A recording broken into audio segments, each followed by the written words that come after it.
Hej, mit navn er Kali. Jeg er 4 år gammel. Jeg mærker mig selv lykkelig, og min yndlingsfarve er rødt og sort.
Hallo, willkommen an Bord der Motoryacht Magic Moments. Wir sind in unserem Sommerurlaub 2022 unterwegs nach Dänemark. Wir kommen aus Duisburg und planen eine Rundfahrt um unseren Nachbarstaat.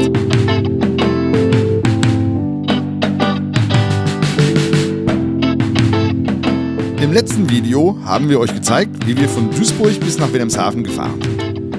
Und hier startet jetzt dieses Video, nachdem wir 2,5 Tage im Nassauhafen gelegen haben. Die letzten Tage waren durch Wind und Regen geprägt, deshalb haben wir hier einen etwas längeren Stopp verbracht. Außerdem haben wir unsere Frau und Mutter erst hier an Bord genommen, da sie noch länger arbeiten musste. Jetzt aber geht es endlich los Richtung Norden. Als erstes Ziel steht Helgoland auf der Liste. Natürlich planen wir dort zu tanken, denn die Preise sind dort wegen der Steuer- und Zollfreiheit deutlich geringer als am Festland.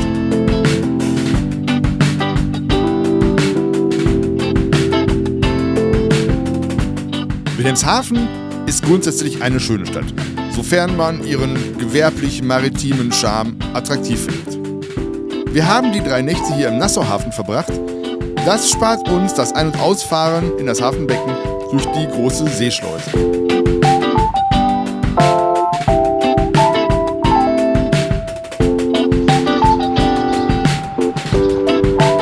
Die genaue Strecke für heute haben wir noch nicht festgelegt. Wir behalten uns vor, zunächst die Verhältnisse auf der offenen Nordsee zu betrachten. Aus Erfahrung wissen wir, dass nach mehrtägigem Wind die Welle nicht so richtig vorhersehbar ist. Wie weit wir also heute noch kommen werden, ist offen.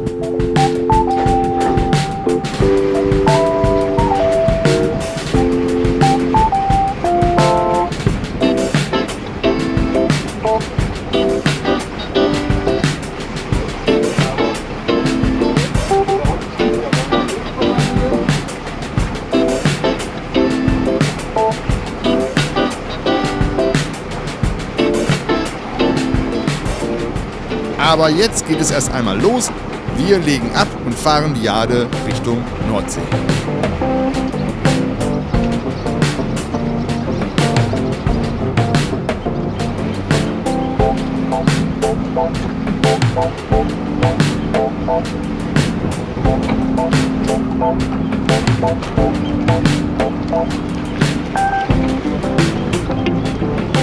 Zunächst mal freuen wir uns über dieses Bombenwetter.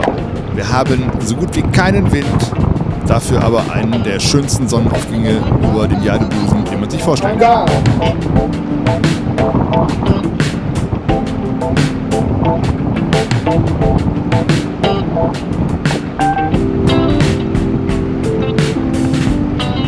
Auf unserer Fahrt hierher hatten wir mehrfach Kühlwasserverluste.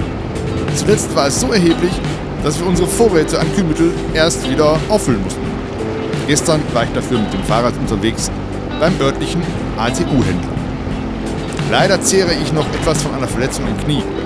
Bisher ging es eigentlich ganz gut, aber die lange Fahrradfahrt gestern hat heute ein Nachspiel. Laufen geht nicht mehr, Humpeln ist angesagt. Aber dafür haben wir vermutlich den Fehler für den Kühlwasserfluss gefunden, sodass wir jetzt die Fahrt über die Nordsee antreten können.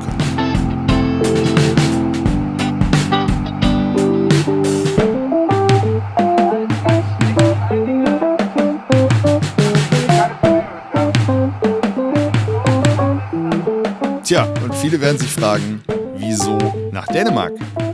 Nun, wir haben uns informiert und herausgefunden, dass die Dänen ja vermeintlicherweise das glücklichste Volk der Erde sind. Das wollen wir erstmal nachprüfen. Wir fahren hin und überzeugen uns selbst.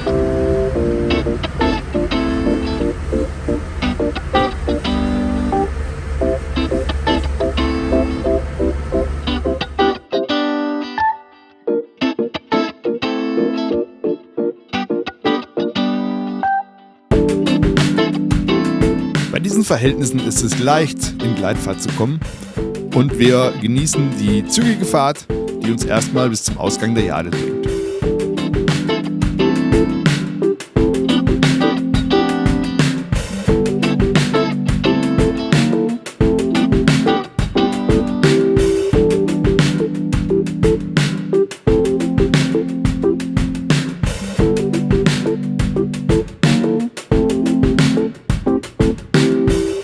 Noch ein letzter Blick auf das neu entstehende LNG-Terminal und wir haben die Industrieanlagen fast hinter uns gelassen. Je weiter wir aus der Jade herausfahren, umso gröber wird die Welle. Wir fahren wieder langsamer und kommen in Sichtweite des Radarturms auf Minz nach oben.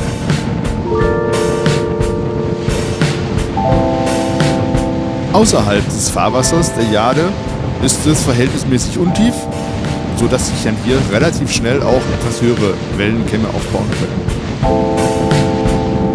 Aber insgesamt sind wir mit den Verhältnissen recht zufrieden und haben heute einen schönen Fahrtag.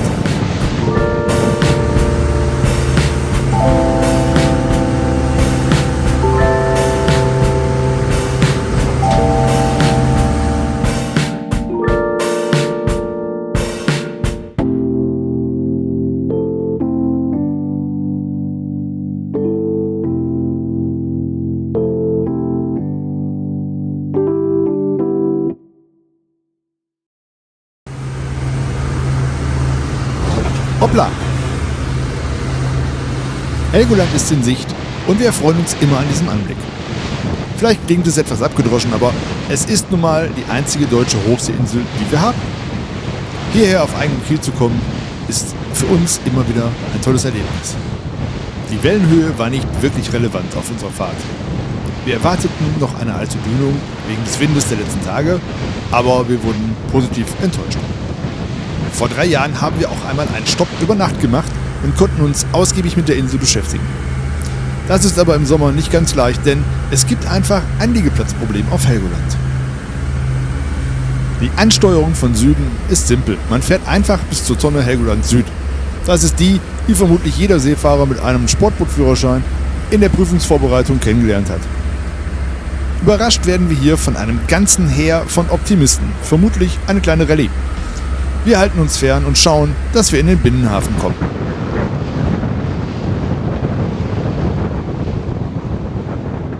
Ganz lange konnte hier nicht stationär getankt werden.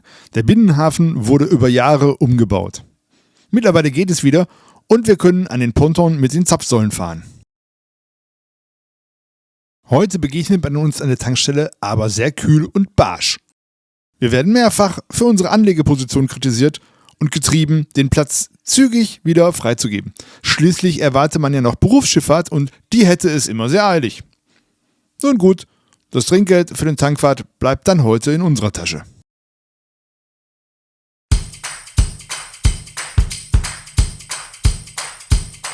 Ganz zwischendurch einmal ein Ausblick auf unsere Rundfahrt. Das ist ungefähr die Route, die wir uns vorstellen. Rund um Dänemark.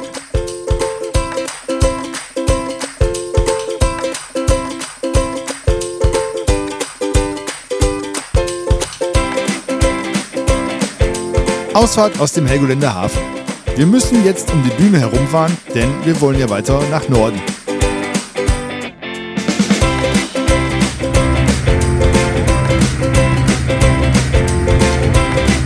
Hier begegnet uns soeben die Schnellfähre von Sylt nach Hamburg.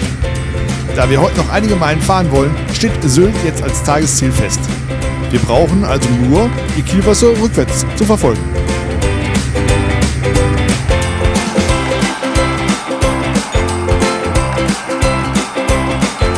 Wurde eigentlich schon erwähnt, dass wir heute ein tolles Wetter haben?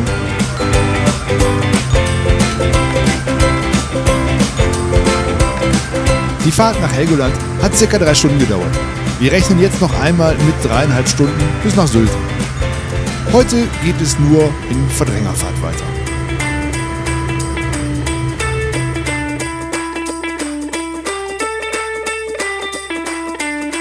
Dann treffen wir auf die Ansteuerungstonne des Vortrappentiefs. Wir sind also knapp auf Höhe von Amrum und können gleich auch schon Sylt sehen. Es ist nicht mehr weit. Schon haben wir die Südspitze passiert und fahren auf der Ostseite der Insel zum Hörnumer Hafen. Den Leuchtturm passieren wir immer mit ganz besonderen Gefühlen. Vor 12 Jahren haben wir oben auf dem Leuchtturm geheiratet. Schon auf Helgoland haben wir den Hafenmeister angerufen. Wie gewohnt ging er schnell ans Handy, aber er konnte uns nicht mehr weiterhelfen, denn er ist krankheitsbedingt aus dem Dienst ausgeschieden. Sein Handy hat er noch. So haben wir schnell einige persönliche Sätze ausgetauscht, denn wir kennen uns ja schon einige Jahre lang. Der neue Hafenmeister, den wir zukünftig kennenlernen werden, wird dem früheren als Persönlichkeit ganz weit nachstehen. Aber eine ganz tolle Sache. Er hat für uns einen Platz direkt vor dem Hafengebäude freigehalten. Hier zu liegen ist ein echtes Vergnügen. Wir legen an und erfreuen uns direkt an den herumschwimmenden Seehunden.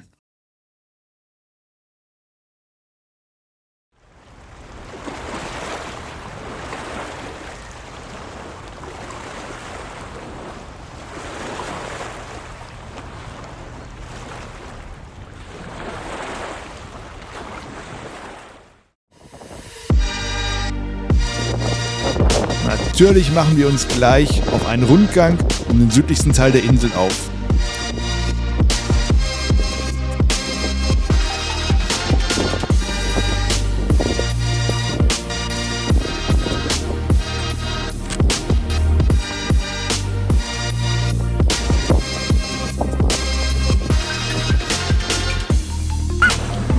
Heute brauchen wir keinen Spielplatz mehr. Wir haben schließlich einen der tollsten Sandstrände Deutschlands. Zugegeben, wir kennen ja hier alles doch sehr gut. Umso erstaunter sind wir, als wir hier auch das Gleiche wie auf Norderney feststellen müssen. Gaststätten, Restaurants und Bars haben geschlossen. Unsere Anlaufstation für unser heutiges Abendessen ist jetzt der Fischhändler im Ort. Er hat ein kleines Restaurant mit wenigen Sitzplätzen, die natürlich komplett reserviert sind. Aber er hat sich darauf eingestellt, dass hier wirklich eine Not herrscht und verkauft seine Speisen jetzt auch außer Haus. In der Straße vor dem Geschäft stehen Warteschlangen von Menschen, die auf ihre Bestellung warten. Interessant zu sehen, aber vom Grunde her sehr makaber. So lassen wir uns jetzt das leckere Essen eben an Bord schmecken. So schön und erfolgreich wie der gestrige Tag auch war, hat der Skipper aber ein großes Problem mit seinen Schmerzen im Knie. Es wurde gestern Abend so schlimm, dass in weiser Voraussicht alle Arztpraxen im Ort herausgesucht und für einen Besuch heute Morgen kontaktiert wurden. Wir wollen nach Dänemark. Aber mit diesen gesundheitlichen Problemen ist eine Reise ins Ausland vielleicht nicht so klug.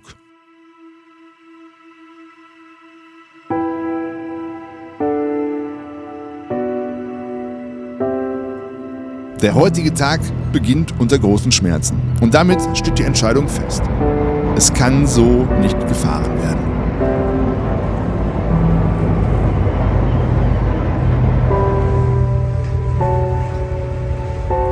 Die Praxen im Dorf sind nicht in der Lage, zu den angegebenen Uhrzeiten zu arbeiten.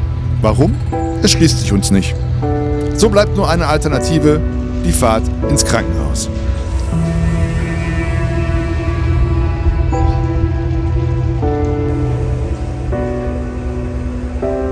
Ich bin total überrascht über die Leere im Bus, mit dem ich über mehr als die Hälfte der Insel zum Krankenhaus fahren muss. Macht die Sache aber auch nicht glücklicher. Die Nordseeklinik ist die einzige Notfallpraxis auf der Insel. Jetzt zahlt sich aus, dass wir ortskundig sind und kaum Zeit verlieren für unsere Aktion. Dennoch werde ich für die Untersuchung und für die Diagnose einer kräftigen Schleimbeutelentzündung 6,5 Stunden hier verbringen. Das ist kaum in Worte zu kleiden. Frau und Tochter vergnügen sich heute derweil am Strand. Nur gut, dass das auch schon Urlaub ist.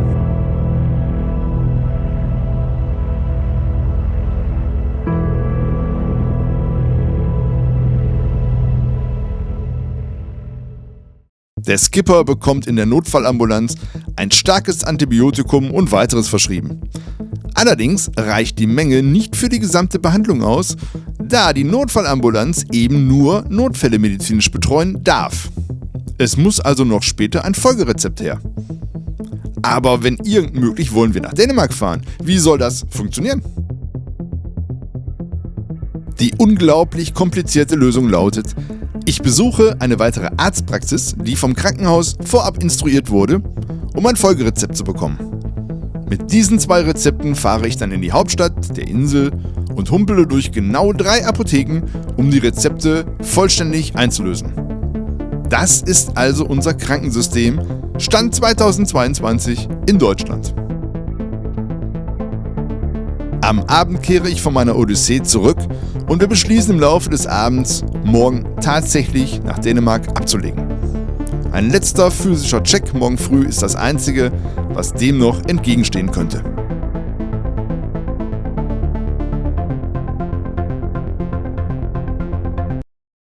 Und da ist er, der nächste Tag.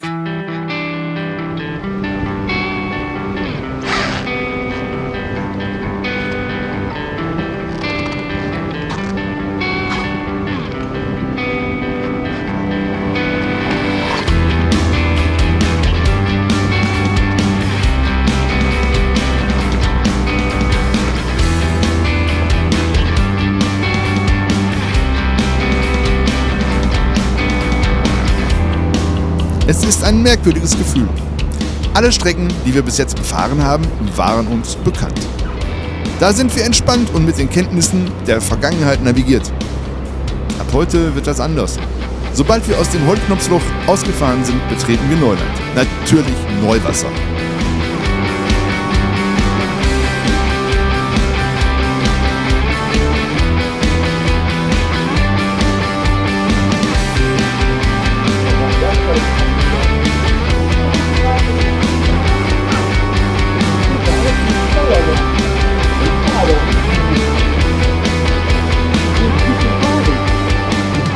Wie geht euch das, wenn ihr in unbekannten Gebieten unterwegs seid? Fährt dann auch eine komische Gefühlsmischung mit? Der Skipper kann das für heute zumindest nicht abstreifen.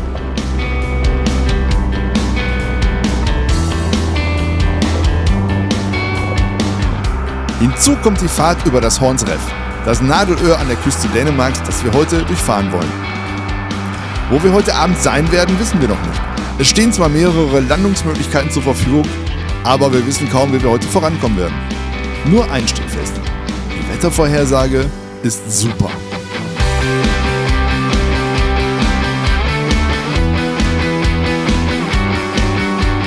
Wir fahren aus dem Holtknopfloch aus und von dort aus geht es weiter, fast auf Kurs 000 nach Norden.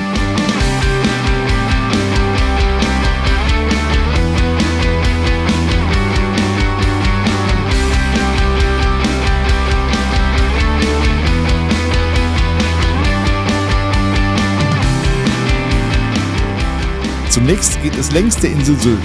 Und selbst dieses Gewässer hat der Skipper schon einmal befahren. Aber hinter dem Listertief kommt das große Unbekannte. Wobei, bei dem schönen Wetter heute drohen wohl keine Überraschungen.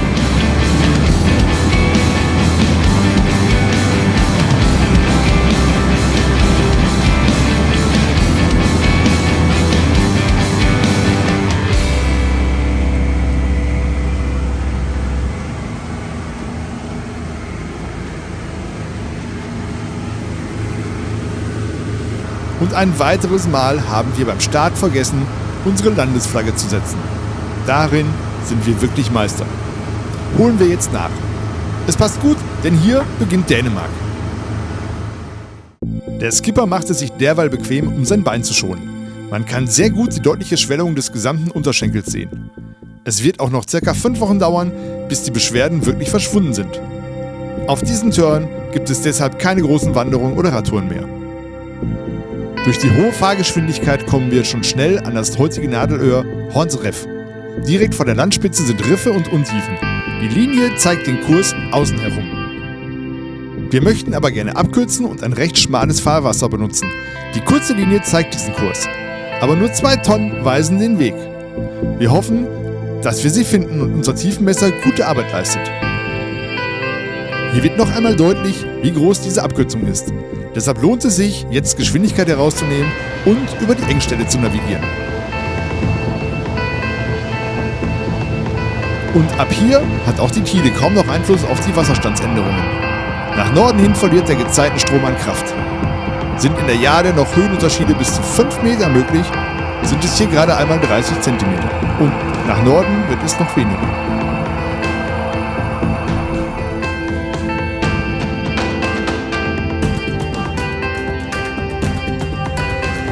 Während wir zwischen den Flachs herumschippern, nutzen wir die Gelegenheit und füllen unseren Tank auf. Das machen wir von unserer eigenen mobilen Dieseltankstelle.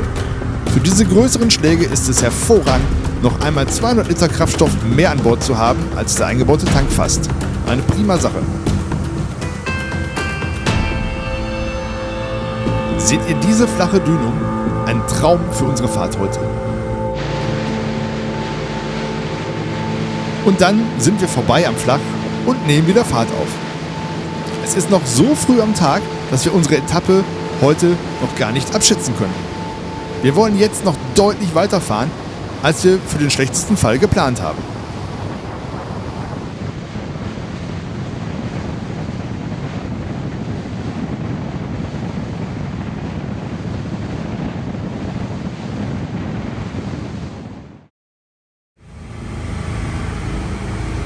Später Mittag auf der dänischen Nordsee.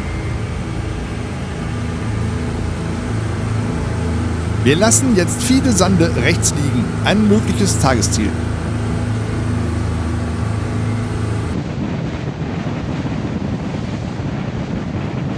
Kurz danach entschließen wir uns, auch Torsminde hinter uns zu lassen. Wir fahren einfach weiter.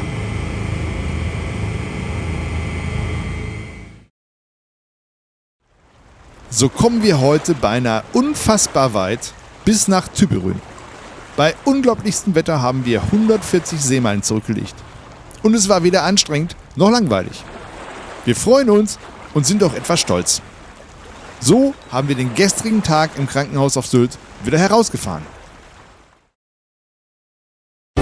Der Hafen von Tübberün ist durch Industrie geprägt. Doch hier ist der Zugang von der Nordsee zum Limfjord. Also natürlich auch viel Sportbootverkehr. Unser erstes Ziel ist die Tankstelle. Und jetzt erkennen wir eine in Dänemark typische Dienstleistungssituation. Wo es möglich ist, wird Personal eingespart. Es beginnt mit unserer Tankstelle. Der Tankautomat ist mehrsprachig, aber bei der Anwahl einer Fremdsprache stürzt er ab. Also Dänisch. Ich kann nicht alles lesen, nicht alles verstehen und der Google-Übersetzer auch nicht. Durch Ausprobieren merken wir, dass die Kreditkartenzahlung nur bis ca. 170 € funktioniert. Eine Doppelbenutzung der Karte klappt nicht. Es muss eine weitere Karte genommen werden, um weiteren Diesel zu erhalten. Wir brauchen insgesamt 5 Karten, die wir Gott sei Dank auch haben. Aber dann erkennen wir, dass der Bongdrucker nicht funktioniert. Genauso wenig wie die manuelle Tankuhr. Sie hängt mechanisch fest. Der Tank ist irgendwann voll, aber wir wissen nicht, wie viele Liter wir insgesamt getankt haben. Und wir haben es natürlich versäumt, den genauen Betrag zu notieren. Und haben von unserem ersten dänischen Tankwart die Nase voll. 2 Tage später sehen wir auf unseren Kontoauszügen die Kreditkartenbelastung. Wenn wir das mit dem geschätzten Treibstoffvolumen ins Verhältnis bringen, dann haben wir wohl für 1 Liter Diesel 3,05 € bezahlt. Na danke, Dänemark.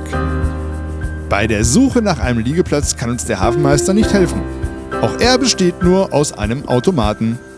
Der funktioniert zwar, aber wir lernen hier das Aufladesystem mit den Kundenkarten kennen, das in Dänemark oft gebräuchlich ist. Unsere Meinung? Zeitraubend, kompliziert und nichts für sparsame Lieger. Wir bekommen den letzten Liegeplatz in diesem Hafenteil.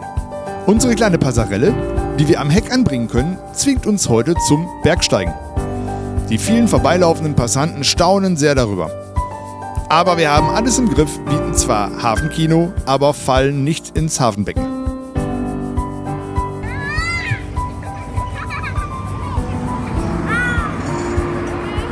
Und ja, Spielplatz! Findet hier aber in dieser Ausführung nicht die Zustimmung der Tochter.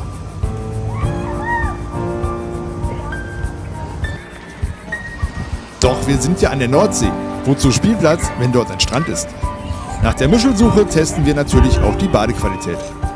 Wir stellen fest, im Norden ist das Wasser kälter als woanders. Aber wat mut, dat mut. Und ein Bad in der Nordsee gehört dazu.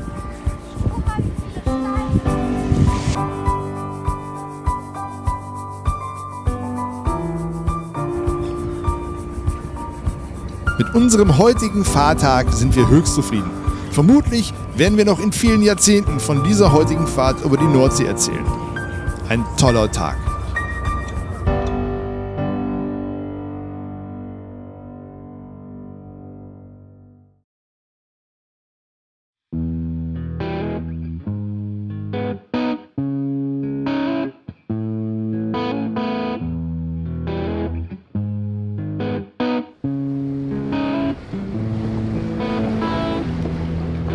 Tüberön hat einen großen Hafen mit Fischindustrie und Schüttgütern, aber auch Chemie ist hier angesiedelt.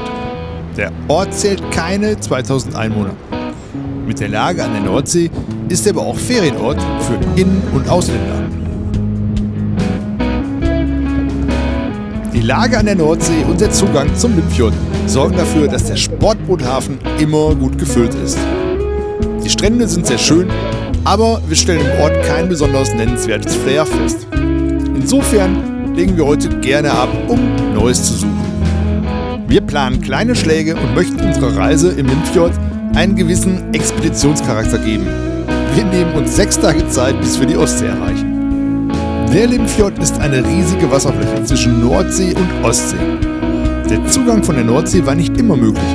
Erst vor 2 Jahrhunderten ist er während einer Sturmflut entstanden. Wir fahren ihn von West nach Ost mit dem voraussichtlichen Wind und Welle.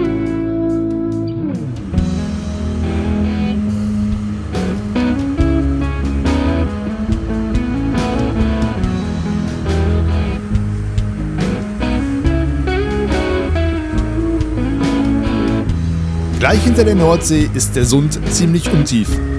Wir müssen uns gut an die betonte Fahrrinne halten.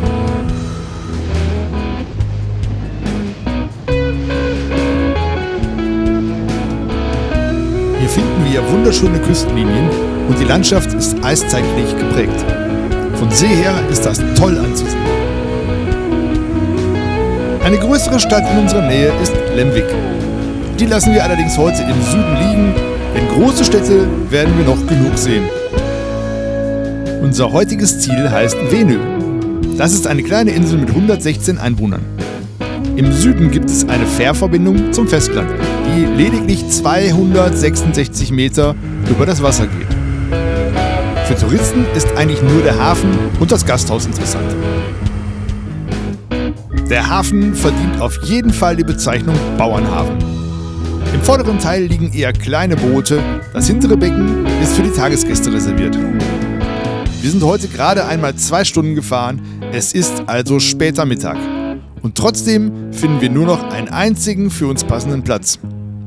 Den nehmen wir natürlich gerne und werden auch gleich am Anleger auf Deutsch begrüßt.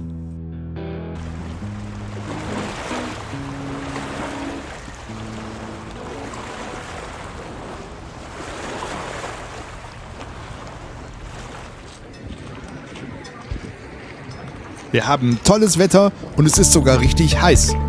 Das Gasthaus ist in der Nähe und wir versuchen, für heute Abend noch einen Tisch zu reservieren. Das klappt. Prima.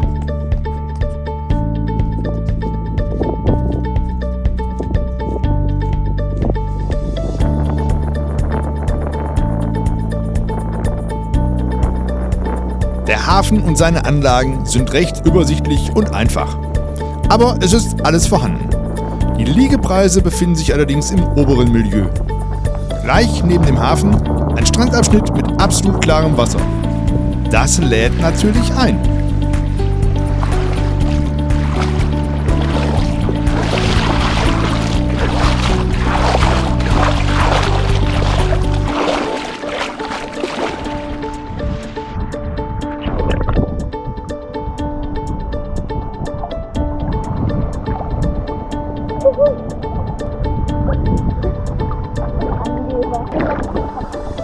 Glaube ich dir nicht. Baden im Limfjord. Keine schlechte Sache.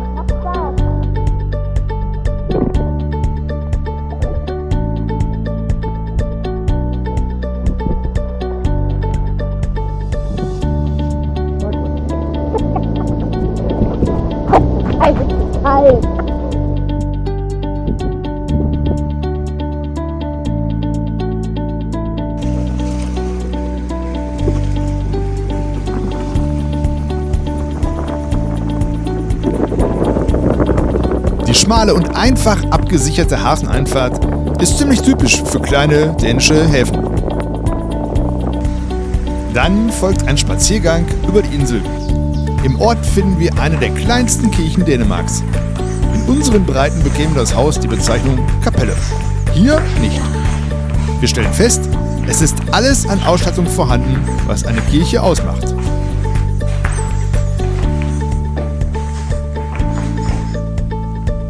Draußen suchen wir Schutz gegen die Hitze im Wald. Aber die Nadelbäume leisten das nur bedingt. Also wieder zurück zur Straße. Wir laufen über einen Hof mit einer Pferdekoppel. Und ein Pferd will unbedingt gestreichelt werden. Was zum Himmel ist denn da passiert? Der Schrei der Tochter erschreckt uns das Pferd und uns zu Tode. Jetzt wird klar, hier steht ein Stromzaun, der nicht gekennzeichnet war. Wir geben diesem Vorkommnis erst einmal einen Arbeitsnamen. Strömbröt. Ein völlig überraschender Stromschlag. Oh je. Wir fragen uns, wie der Draht so offen zugänglich sein kann. Nun gut, andere Länder, andere Drähte. Strömbröt eben. Gott sei Dank erholt sich unsere Tochter schnell wieder von dem Schreck. Aber der Arbeitsname manifestiert sich dauerhaft in unserem Sprachgebrauch. Wir hoffen, die Dänen lachen nicht zu laut über uns. Wir finden auf der Insel einiges an Ackerbau und Viehzucht. Das scheint aber alles recht extensiv betrieben zu werden. Auf dieser Insel sieht alles sehr ordentlich aus, selbst das Graffiti. Es wird klar, dies ist eine Schule mit angegliedertem Internat. Vermutlich ist Graffiti hier auch ein Unterrichtsfach.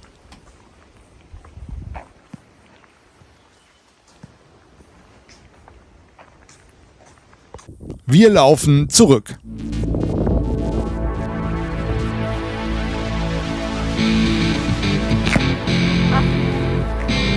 Im Hafen angekommen, haben wir noch 2 Nebenlieger bekommen. Die Dänen mit 2 Segelbooten legen sich auch bei Abwesenheit ins Beckchen, bringen Leinen und Stromkabel über unser Boot aus und machen daran fest. Es fällt uns schwer, ihnen glaubhaft zu machen, dass wir morgen um 9 Uhr ablegen wollen und freie Fahrt brauchen. Begeisterung kommt keine auf. Unterhaltung mit ihnen aber auch nicht. Nun gut, dann lassen wir uns auch noch in der Nacht von ihnen auf unser Boot rumtrampeln. Warum das Not tut, während wir schon in der Krühe liegen, wissen wir nicht. Wir fragen aber auch nicht.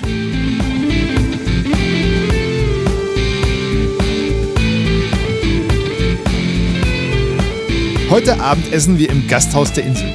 Dem Reiseführer war es empfohlen.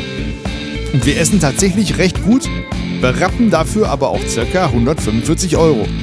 Verglichen mit heimischen Preisen empfinden wir den Preis als doppelt so hoch.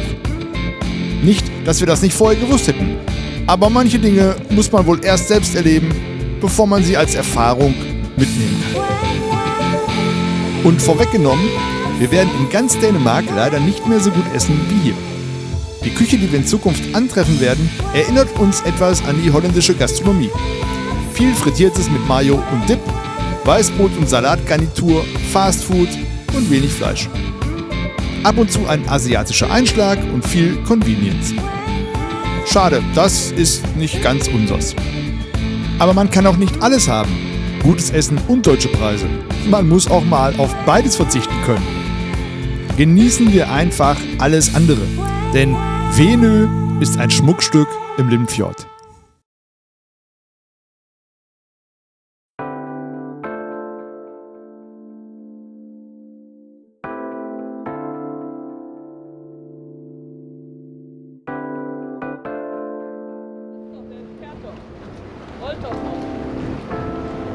Vermutlich waren wir gestern Abend doch überzeugend, denn der Segler neben uns hatte bereits um kurz nach 8 seinen Platz geräumt.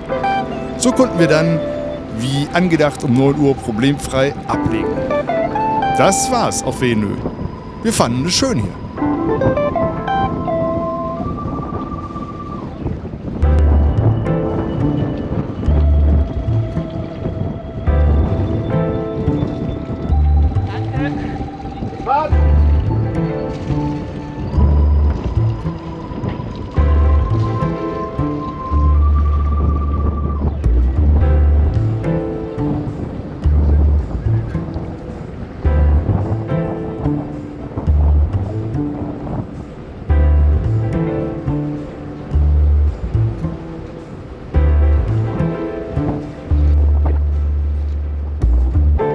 Gegenüber dem tollen Wetter von gestern ist es heute bewölkt und es nieselt hier und da etwas. Wir fahren weiter Richtung Nordosten.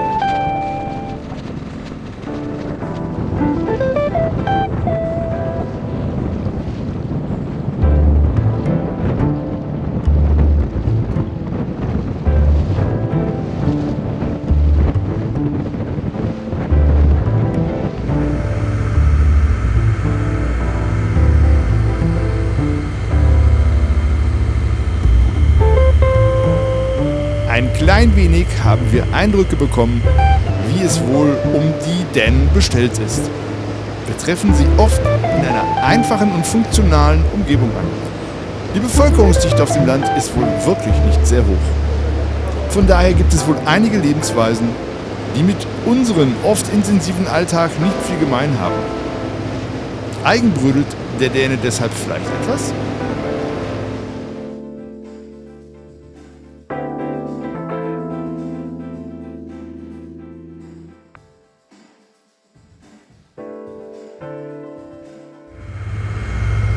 Das Wetter hübscht sich auf und es wird sogar warm. Nur Schauer kommen immer wieder runter.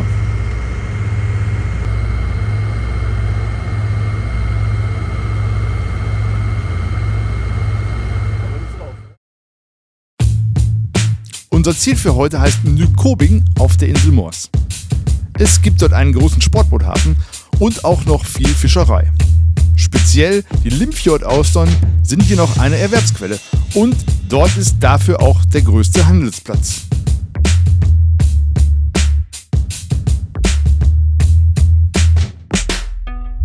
Oha, jetzt haben wir wiederholt im Hafen eine für uns kaum gekannte Höhe der Anlegerkajen erlebt. Das ist schon bemerkenswert. Wir haben immer ein Fußtreppchen an Bord, um an tiefen Fingerstegen ohne Knochenbrüche ein- und aussteigen zu können. Aber dass wir noch nach oben klettern müssen, um die Molenkante zu erklimmen, das hatten wir bis jetzt noch nicht.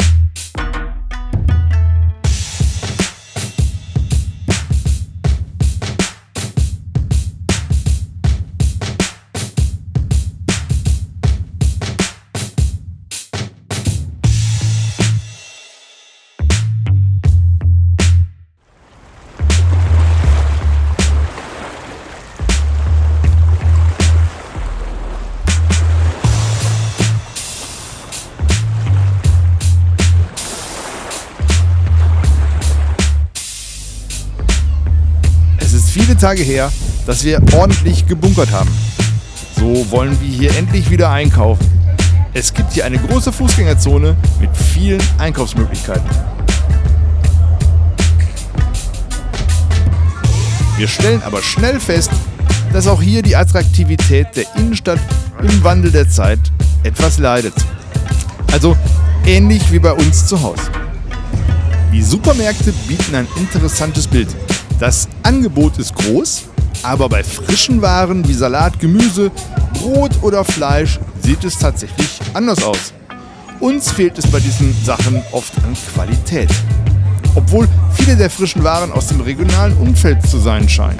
Viele andere Produkte, zum Beispiel haltbare Dosen oder Tiefkühlwaren und Genussmittel, sind die gleichen wie in unseren heimischen Märkten. Nur, dass das Preisniveau hier immer wieder uns die Augenbrauen nach oben ziehen lässt. Darüber sprechen wir häufig und überlegen die gesellschaftlichen und volkswirtschaftlichen Zusammenhänge. Und wie gerne hätten wir auch einmal mit den Menschen hier darüber gesprochen. Aber schon wieder vergeht ein weiterer Tag ohne wirkliche Kontaktaufnahme. Der Hafenmeister ist wieder ein Automat und ansonsten werden wir durch unser Englisch schnell als Touristen überführt. Scheinbar ist die Zuneigung zu Touristen nicht sehr hoch. Was wir leider nicht gefilmt haben, an diesem Fahnenmast wird jeden Abend die Nationalflagge, der Dannenburg, mit auf einer Trompete geblasenen Nationalhymne eingeholt. Das ist schon beeindruckend und wir fragen uns, ob es sowas in unserer Heimat geben könnte. Keine Antwort möglich. Die Stadt Nyköping ist ein guter Anlaufpunkt durch den ausgebauten Hafen und die Einkaufsmöglichkeiten. Aber wir konnten ihr auch nicht mehr abgewinnen. So geht es morgen auch wieder weiter.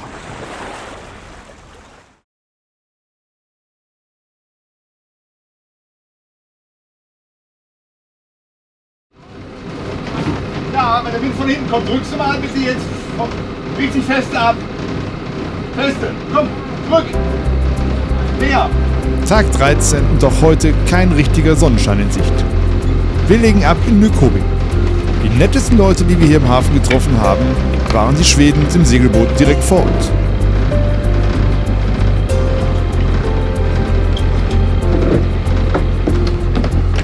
Los geht die Fahrt.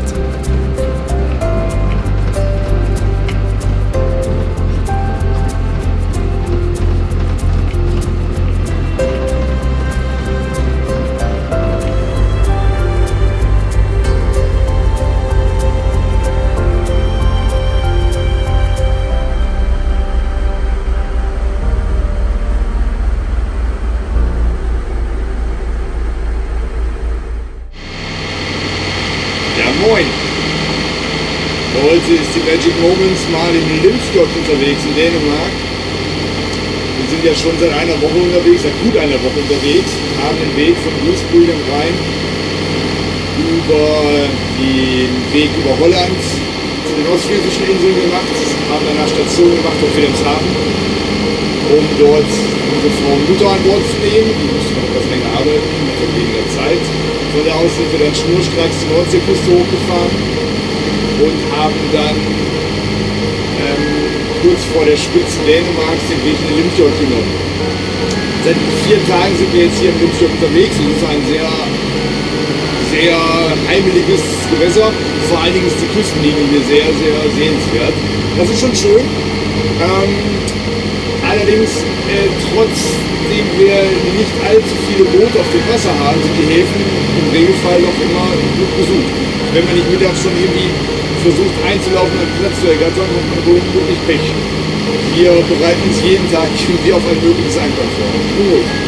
Heute geht unsere Fahrt zu der vielleicht kleinsten oder zumindest am wenigsten bewohntesten Insel hier im ganzen Fjord, Insel Livø. Die hat, so viel ich jetzt gelesen habe, 20 Einwohner und einen Hafen, der eigentlich den Namen nicht verdient. Wir werden mal schauen, was uns erwartet. Kommt doch einfach mit. Bis bald. Tschüss.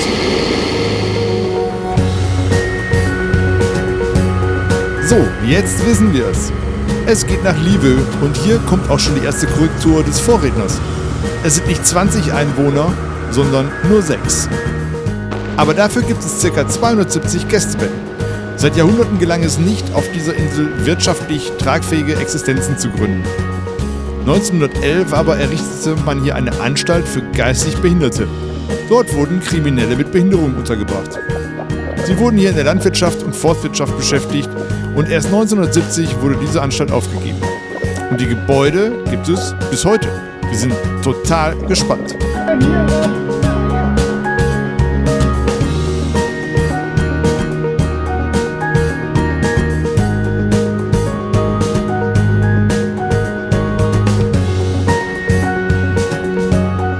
Als erstes überrascht uns der Hafen. Er hat deutlich mehr Plätze und auch Komfort, als wir aus unserem Hafenführer erkennen konnten. Wir liegen phänomenal klasse. Sanitär ist einfach, aber vorhanden.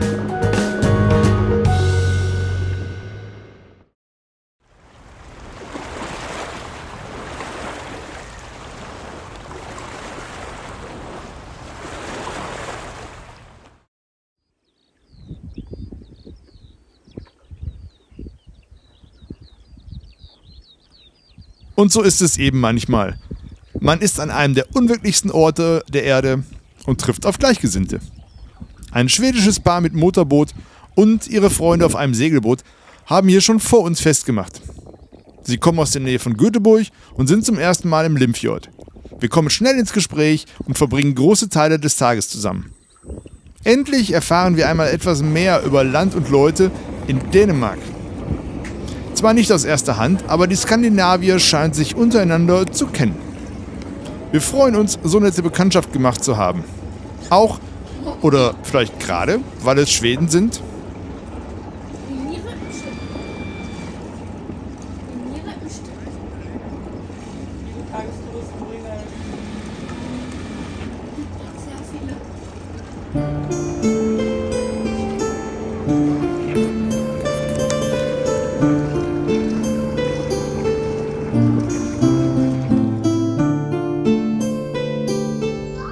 Jetzt geht es auf einen Rundgang über die Insel.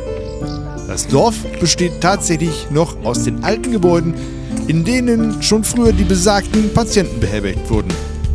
Es gibt hier einige ganz einfache Unterkünfte für Touristen. Alternativ dazu auch einen Campingplatz. In einem kleinen Kaufladen, der aus einer früheren Zeit stammen könnte, werden Speisen und Getränke verkauft. Es gibt auch ein Gasthaus, dessen Einrichtung als Kulisse für einen 50er-Jahre-Film herhalten könnte.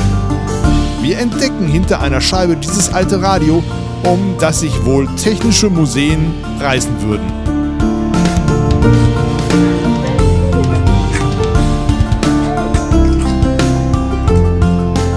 Tatsächlich wird auch noch etwas Landwirtschaft auf dieser Insel betrieben. Aber das ist nicht mehr wirklich vorherrschend.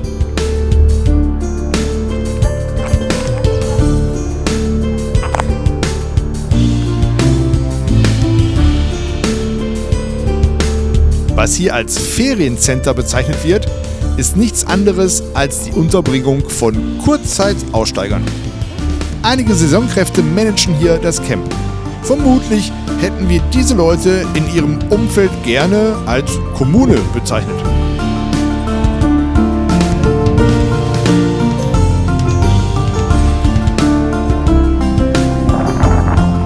Unsere Wanderung führt uns über Wiesen, Felder, durch Wälder und felsigen Klippen an einige Strände.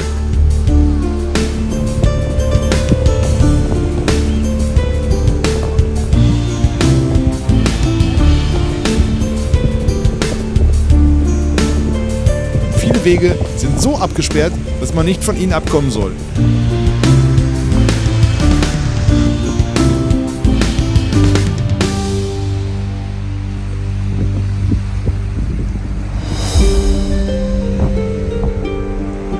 Die Landschaft ist überwältigend und so stellen wir uns auch ungefähr die schottischen Highlands vor. Irre!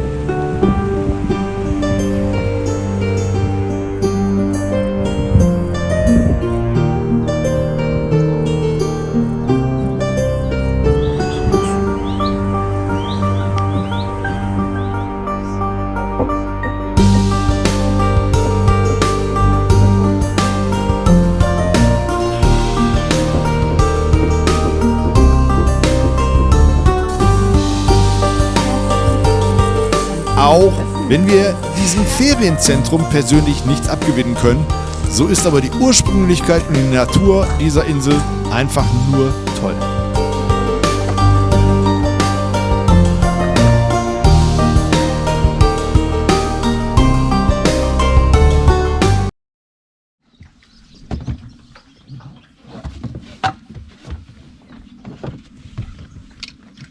Während der Wanderung haben wir einen Strandabschnitt gesehen, zu dem wir wegen der Absperrung nicht gelangen konnten. Den würden wir uns aber noch mal gerne von der Wasserseite aus nähern. Also machen wir unser Dingi klar und es geht los.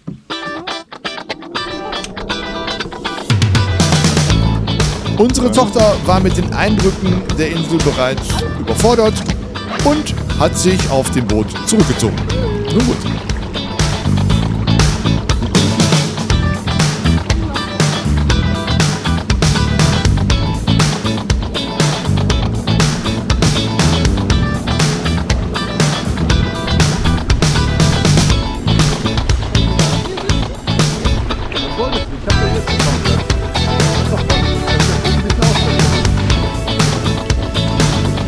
Das Beiboot haben wir jetzt etwas länger als ein Jahr, aber quasi kaum benutzt.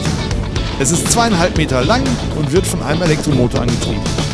Der leistet sage und schreibe etwa ein 3/4 Kilowatt, circa einen PS.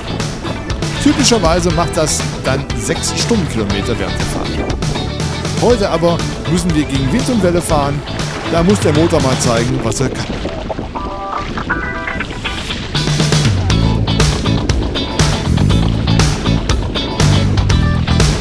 Wir fahren ein ganz schönes Stück hinaus, können aber an dem Strandabschnitt nicht wie gewünscht anlanden.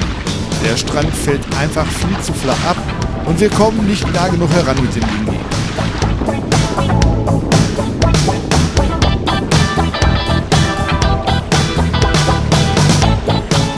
Also schauen wir nochmal nach dem Ankerlieger und dann verholen wir uns wieder zum Hafen. So, was macht der Holländer da? Der ist ja noch nicht sicher am Anker, ne? In der Richtung, oder?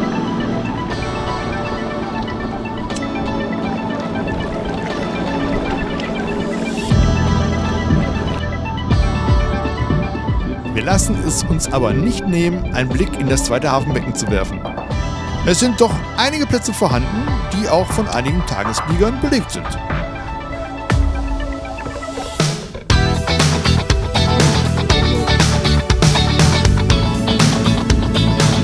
Immerhin haben wir bei der Tour festgestellt, dass das Dingi noch ausreichend Luft hat, der Motor noch funktioniert und die Batterie dafür voll ist. Auch gut. Abends wird das Wetter noch etwas besser und wir sitzen draußen mit den Schweden beim Grillen. Ein schöner Tag. Livö ist eine bemerkenswerte Insel und wir waren sehr froh, hier gewesen zu sein. Ja.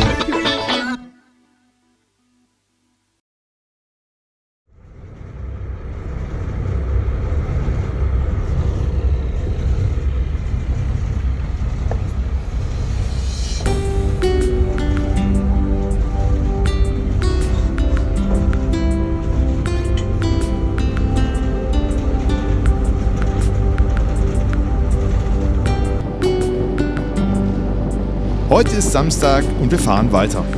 Wir sind sehr froh, dass wir hier auf Livö waren. Wie ihr vielleicht schon gemerkt habt, wechseln sich die Ziele unseres Turns hier im Limfjord ab. Haben wir heute eine Stadt besucht, dann wollen wir morgen an einem eher einsamen Ort unterkommen. Und das wechselt so weiter. Also, Frage an euch, wo fahren wir heute hin? Natürlich, Ziel unserer Reise heute ist Aalborg, die drittgrößte Stadt Dänemarks.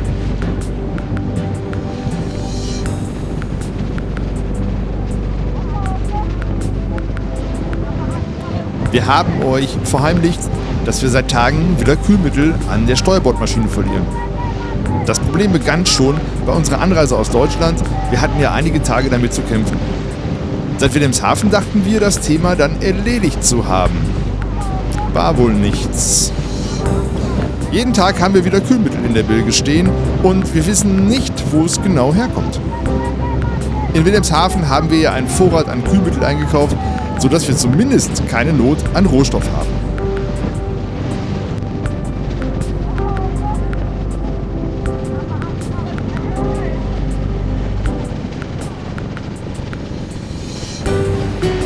Das Wetter soll ab heute nicht mehr so schön sein. Es sind Schauer gemeldet. Naja, wir werden die Strecke meist langsam fahren. Nur gleich zu Anfangs können wir im Limfjord noch etwas Gleitfahrt genießen.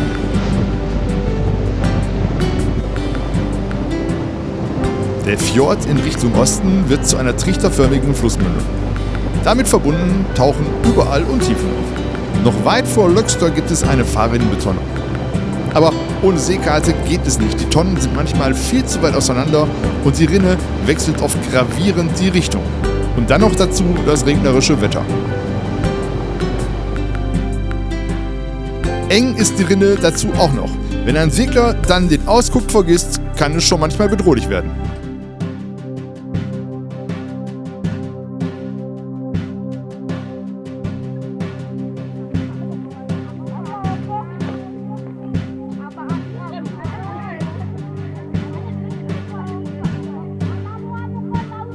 Was wir aber nicht verstehen, viele Boote sind von Ost nach West unterwegs.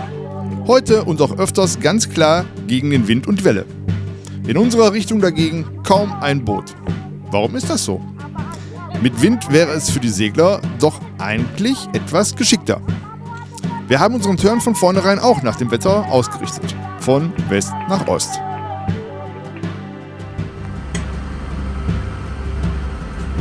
Wir kommen zur Ärgersundbrücke. Sie ist zu, öffnet nur zu festen Zeiten. Einige Boote warten davor und dahinter auf ihre Öffnung. Geschlossen ist sie nur 3,80 Meter hoch. 3,55 Meter brauchen wir aber für unser Boot. Also fragen wir lieber per Funk nach. Die Daten stimmen aber, so der Brückenwart, und er lädt uns ein zu passieren. Das lassen wir uns nicht zweimal sagen.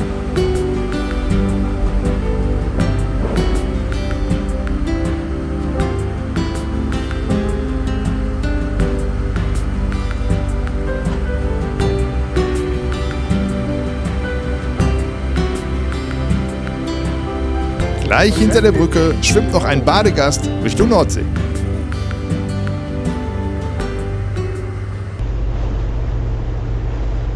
Ja, und dann passiert es. Alarm am Steuerbordantrieb. Ja, was sollte es anderes sein? Ein Überhitzungsproblem. Wir sind darüber nicht wirklich erstaunt. Das Kühlwasser. Und was tun? Wir suchen nach einem Hafen, um aus der Fahrrinne zu kommen. Aber alle Häfen in dem jetzt kleinen Sund liegen weit im Binnenland und haben untiefe Zufahrten. Das kostet viel Zeit. Und dann gibt es dort noch wenig Aussicht auf Hilfe, weil die Infrastruktur fehlt. Wir verwerfen den Plan. Tatsächlich fahren wir jetzt mit nur einer Maschine weiter. Wir wollen bis Alburgh kommen und dort erhoffen wir uns alle Möglichkeiten.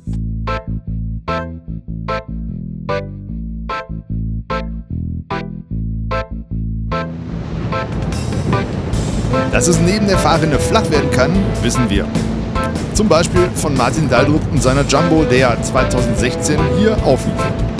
Also passen wir gut auf, dass wir exakt zwischen den Tonnen bleiben. Und zwar bis zur Hafeneinfahrt. Apropos Hafen. Alburgh hat mindestens 3 große Sportboothäfen. Wir haben lange überlegt, welchen wir nehmen sollen, konnten uns dann aber nicht entscheiden. Wir haben dann Schnick, Schnack, Schnuck gespielt und steuern jetzt den mittleren der 3 an.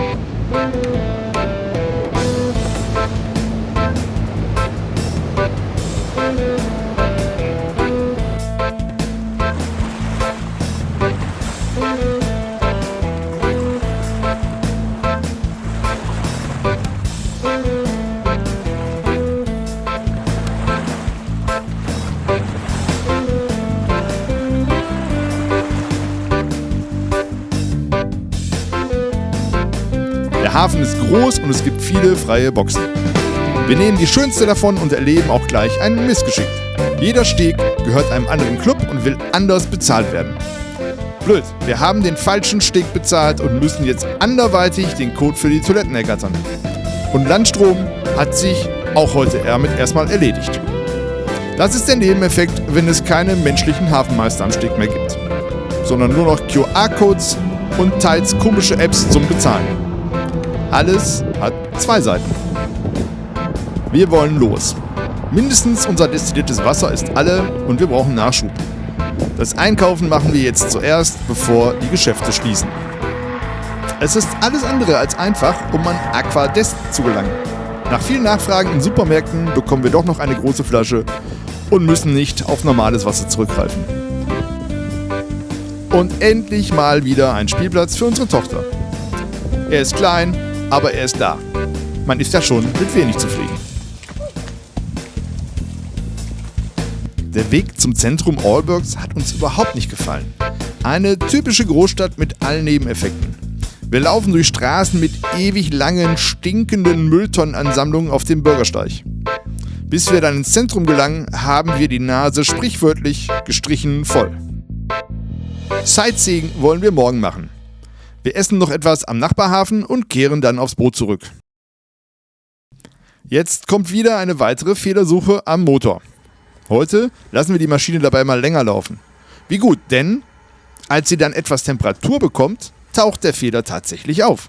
Am Übergang zwischen Maschine und Turbolader tritt aus der Dichtung grüne Flüssigkeit aus. Endlich haben wir es gefunden. Daran hätten wir nie gedacht. Es ist eine Brockelei, die Verschraubung anzuziehen, aber es klappt und dann ist es dicht. Nur Kühlmittel muss wieder rein und dann sind unsere Vorräte auch schon fast wieder aufgebraucht.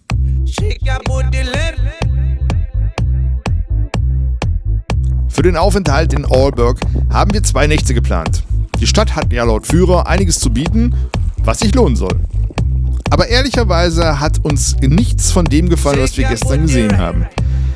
Und so beschließen wir dann, den Plan zu ändern und heute schon wieder weiterzufahren.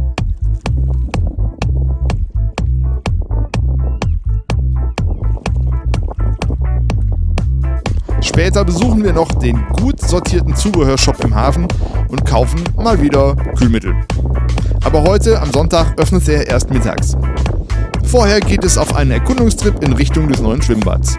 Dabei laufen wir am Fjordbein vorbei, ein alternatives Künstlerviertel mit großer Bekanntheit. Sehr bunt und sehr anders. Ein Hauch Kommune schwingt einmal mehr mit.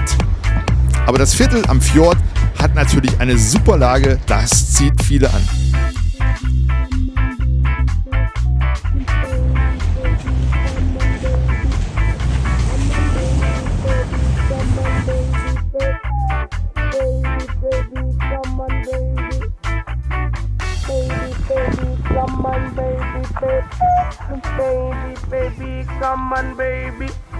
Come on, baby, baby, come on, baby, baby, baby, come on, baby.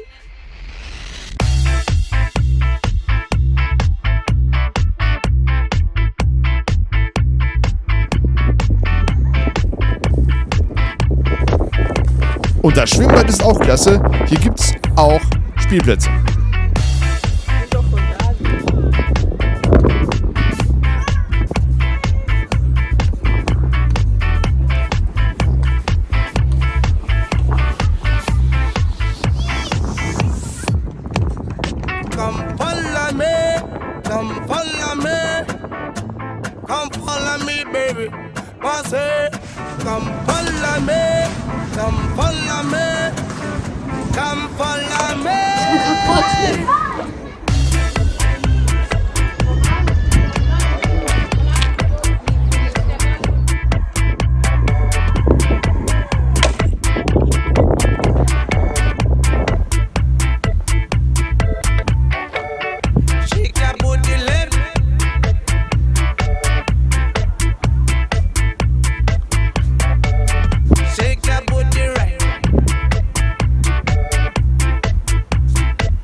Im Nachbarhafen, gleich in der Nähe des Bootshops, gibt es eine alte Lagerhalle.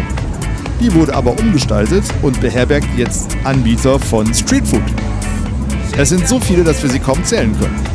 Wir haben gerade späten Vormittag, hier ist also noch nichts los, aber gestern Abend standen die Schlangen bis nach außen. Ein echter Touristenmagnet.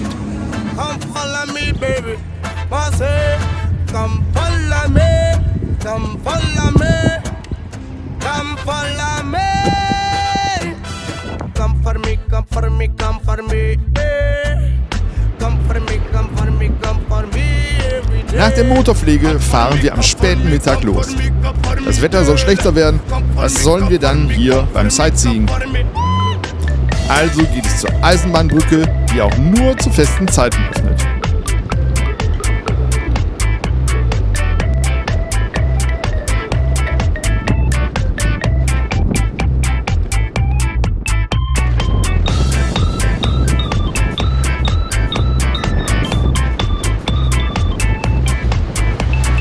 mit der Höhe für uns zu knapp ist, warten wir auch auf die Öffnung.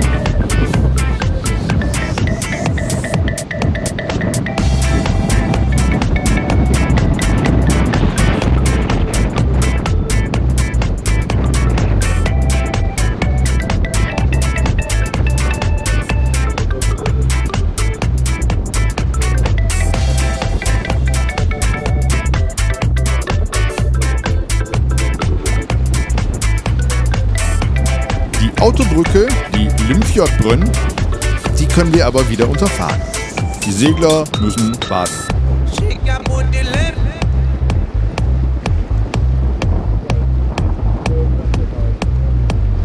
Shake your booty right.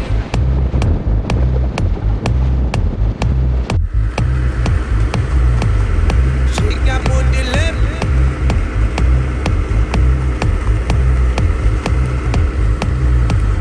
Shake your booty right.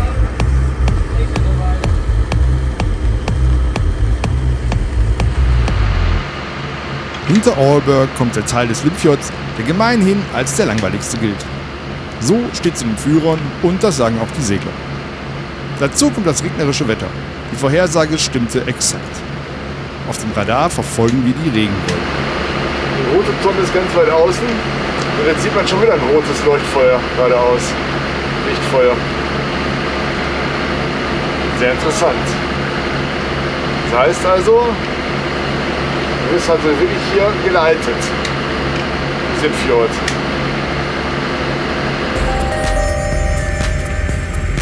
Ein Stück weiter werden die Bauteile der Offshore-Windanlagen zur Montage verladen. Es ist so, dass wir noch einen anderen Grund hatten, einen Tag eher als geplant aus dem Limfjord auszufahren. Das Wetter meldet in näherer Zeit eine Phase mit 7 bis 9 Beaufort im Kattegat. Wenn wir da drüber fahren wollen, wäre es schön, wenn wir weniger Wind hätten. So sollte es morgen sein. Das wollen wir nutzen. Also fahren wir heute noch bis zum Ausgang des Limfjords nach Hals. Da dieser Hafen direkt an der Ostsee liegt, ist viel Verkehr garantiert. Das wissen wir schon im Voraus. Als wir einfahren, nehmen wir uns deshalb gleich die erste Parkmöglichkeit, die sich uns bietet. Sofort entdecken wir andere Boote, die durch die Becken stöbern und Plätze suchen. Scheinbar werden die aber nicht fündig und fahren Runde um Runde. Schnell merken wir, warum die anderen unseren Platz gemieden hatten. Wir liegen völlig im Schwell des einströmenden Ostseewindes aus Südost. Ungeschützt bläst der Wind durch die Hafeneinfahrt und entfacht kleine, schnelle Wellen, die genau auf unseren Steg treffen. Nicht schön. Unser dänischer Nachbar hat nur wenig und dünnes Tauwerk. Sein kleines Boot tanzt wie verrückt und er wird aus Angst bald wieder ablegen. Wir überlegen das auch, prüfen und beschließen aber, wir bleiben hier und optimieren unsere Leinen. Am späten Abend wird ein ca. 13 Meter langer Segler bei uns ins Päckchen gehen.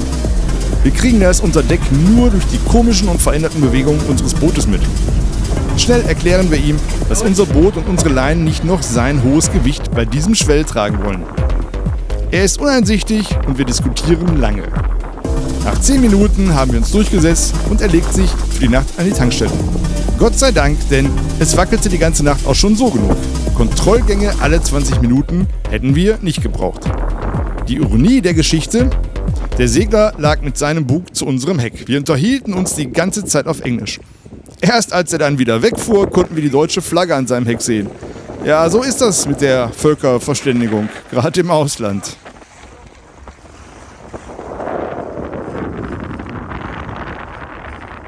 Der eine Lieger ist weg, ein neuer dazugekommen. Lange bleibt hier keine Lücke frei. Zu viele Boote. Aber jetzt Landgang.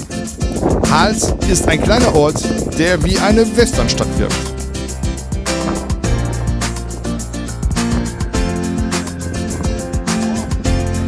Der Wind ist hier deutlich weniger als vorne.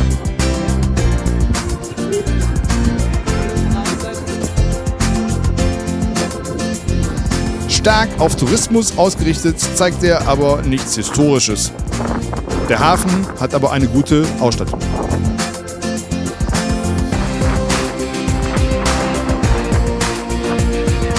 2 alten Schiffe warten schon lange auf ihre Abwrackung.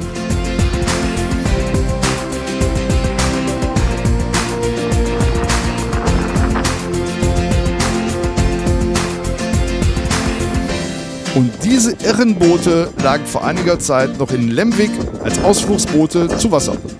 Mit dem Design sind sie ja absolute Eyecatcher. Warum diese schwimmenden Wesen jetzt an Land stehen, das wissen wir leider nicht.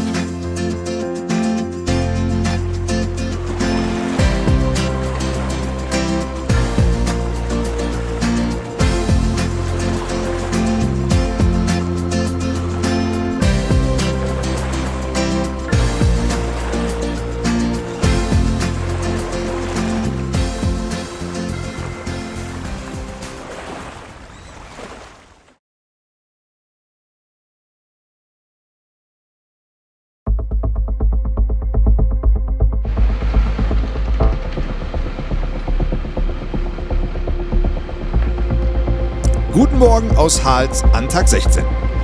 Unsere Nacht war recht leidlich, aber es ist uns und dem Boot nichts passiert. Genau wie zu Anfang der Fahrt im Limfjord haben wir auch heute am Ausgang des Fjords getankt. Wir fahren nämlich heute über den Kattegat und brauchen natürlich volle Tanks. Der Preis war heute deutlich ziviler als in Tübingen. Das Wetter hat sich nur wenig verändert und es soll heute öfters regnen. Auf dem Meer sind Gewitter vorhergesagt. Es soll Sturmböen geben, aber keine so große Welle. Die Vorhersage bleibt da bei durchschnittlich 1 bis 1,20 Meter. Na gut. Wir sind unlängst wegen unserer Fahrroute gefragt worden, warum wir denn nicht den Schlag über den dänischen Norden gemacht haben. Eine Fahrt um die Nordspitze Dänemarks hätte uns tatsächlich wohl keine herausragenden Erlebnisse beschert. Zunächst gibt es an der Westküste kaum Möglichkeiten zum Unterkommen. Stattdessen muss man im Skagerrak auch mit Wind und Welle rechnen. Im Osten gäbe es vielleicht die Städte Skagen oder Frederikshäfen zu besuchen, vielleicht noch die Insel Läsø. Dafür aber auch viele Seemeilen mehr zu fahren. Unsere Entscheidung fiel auf die Fahrt durch den Limfjord.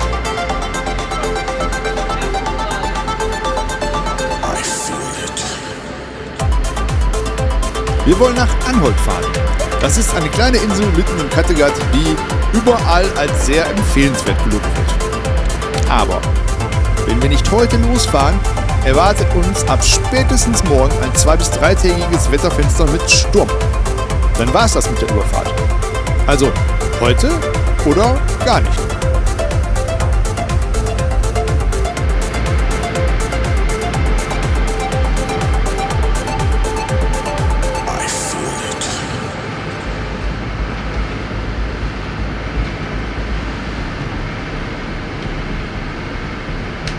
Hinter der langen Ausfahrt aus dem Limfjord erwartet uns die Halsbarre.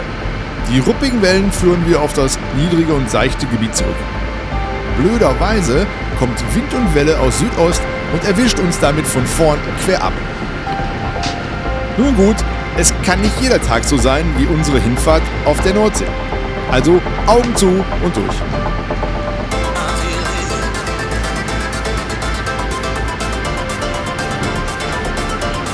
Heute sind wir froh, mit einer Geschwindigkeit zwischen 7 und 9 Knoten fahren zu können. Das werden voraussichtlich auch zwischen 5 und 6 Fahrstunden werden.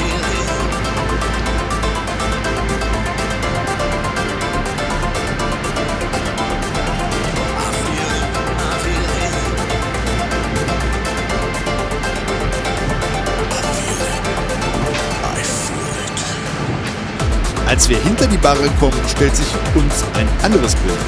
Die Wellen werden höher, bleiben aber so kurz. Aha, das muss also die gefürchtete, kurze und steile Ostseewelle sein. Die hatten wir bisher noch nicht. Aber wir haben ja auch nicht wirklich viel Ostseeerfahrung.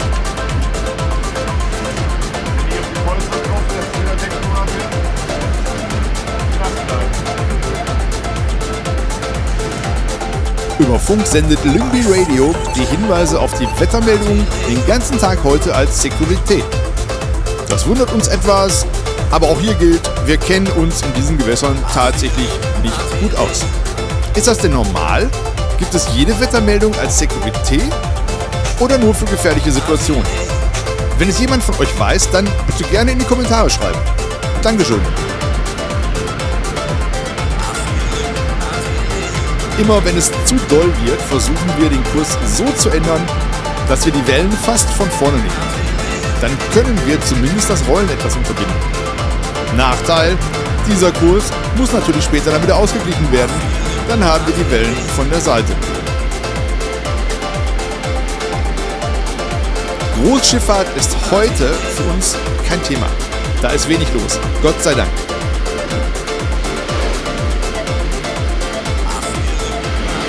Ich glaube, es gibt riesige Regengebiete.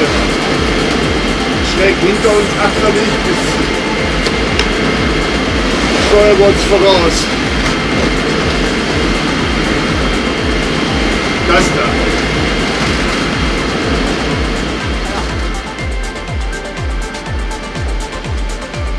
Heute beschließen wir, dass uns die Wellen auf der Nordsee besser gefallen als die auf der Ostsee.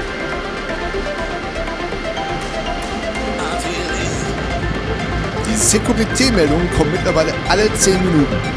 Nun gut, dass es heute kein Spaziergang auf dem Ponyhof wird, das wussten wir schon gestern bei der Planung.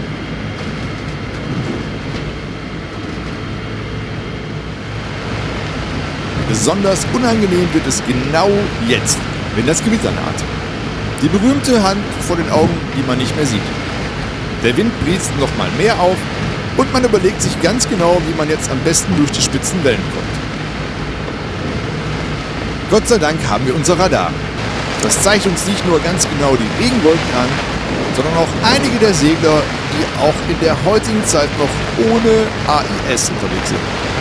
Wir fragen uns immer, warum kleine Boote auf dem Meer, das tatsächlich viel Schiffverkehr zu bieten hat, ohne ein solches System unterwegs sind. Ein Sender würde ja völlig reichen, wenn man schon eventuell große Investitionen scheut. Es ist schon verwunderlich, dass es meistens Segelboote sind, die auf dieses elementare Sicherheitsfeature heute noch verzichten. Schade. Aber unser Radar hilft uns in dieser Situation gut. Ein kleiner unscheinbarer Punkt auf dem Plotter entpuppt sich dann für unser Auge erst 10 Wellenkämme voraus als Segler mit Kollisionskurs. Das ist eine kleine Schrecksekunde. Aber gut, nichts passiert. Vor Jahren haben wir eine kleine Fahrt auf der Biskaya gemacht. In Küstennähe konnten wir die Folgen eines größeren Windgebietes draußen auf See noch spüren. Wir erlebten eine Dünung mit ca. 1 Meter Wellenhöhe und 16 Sekunden Wellenperiode. Das war Surfen mit dem Motorboot. Also ziemlich das Gegenteil von dem, was wir heute hatten. Um ehrlich zu sein, in der Biskaya war es schöner. Unter Seglern sagt man, dass es einem Ritterschlag gleich käme, wenn man auf eigenem Kiel nach Anholt segelt. Wir möchten auf keinen Fall den Ostseeseglern zu nahe treten. Trotzdem fragen wir, ob das Motorbootfahrer auch für sich in Anspruch nehmen dürfen. Aber ein klein wenig fühlen wir uns heute, als hätten wir es nach dieser anstrengenden Fahrt verdient. Und irgendwie passiert es dann doch. Die Gewitter lassen nach, der Wind wird weniger, die Welle flacher. Wir sind durch das Gröbste durch. Hat aber auch lang genug gedauert. Nach einiger Zeit fing bereits unser Radarbogen an zu knarzen. Er konnte das kurze Ein- und Ausschwingen nach rechts und links überhaupt nicht mehr so gut verarbeiten. Und dann kommt Land in Sicht. Einmal mehr hat unsere Navigation funktioniert und wir landen voraussichtlich dort, wo wir auch hinwollen. Die Anfahrt nach Anholt ist jetzt simpel. Immer geradeaus, direkt dorthin. Wir freuen uns ganz schön dolle.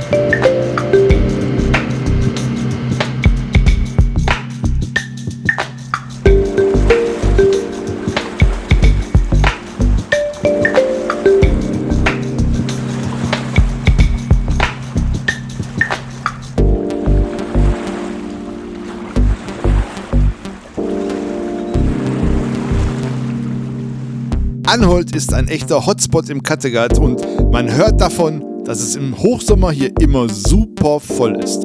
Wir fahren in den Vorhafen ein und können vor zappelnder Masten kaum den Hügel sehen. Dann trauen wir unseren Augen nicht.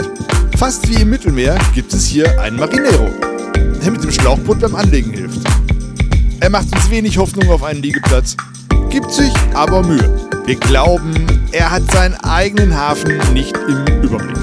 Denn wir sind es, die den tatsächlich einzigen freien Platz entdecken. Eine Gasse weiter. Also wieder rückwärts raus. Ebenfalls wie im Mittelmeer gibt es hier Mooringbojen, an denen festgemacht wird.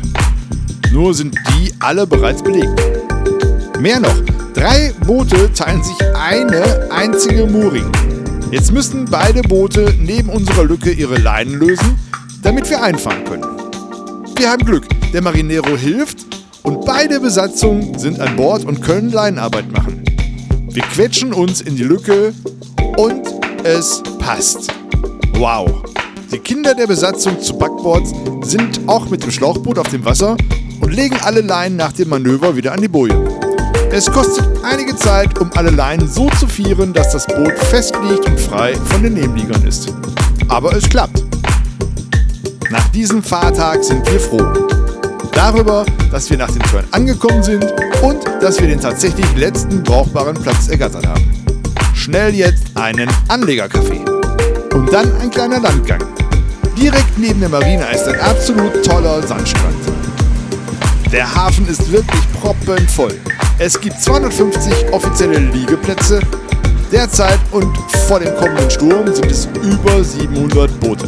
Aber trotz der vielen Boote und Menschen herrscht hier eine wirklich entspannte Stimmung. Scheinbar sind alle Besucher in Urlaubslaune und freuen sich, auf der sonnenverwöhntesten Insel der Ostsee zu sein. Wir kommen erst einmal hier an und orientieren uns. 15 Tage unserer Reise sind bereits um und wir haben den entferntesten Ort von Duisburg aus gesehen erreicht. Im nächsten Teil des Films werden wir über Anholt und noch viel mehr berichten. Wenn es euch gefallen hat, liked das Video, abonniert unseren Kanal. Mit einem Klick auf die Glocke bekommt ihr Nachricht, wenn unsere Fahrt hier bei YouTube weitergeht. Vielen Dank für euer Zuschauen und für alle auf dem Wasser, Handbreit.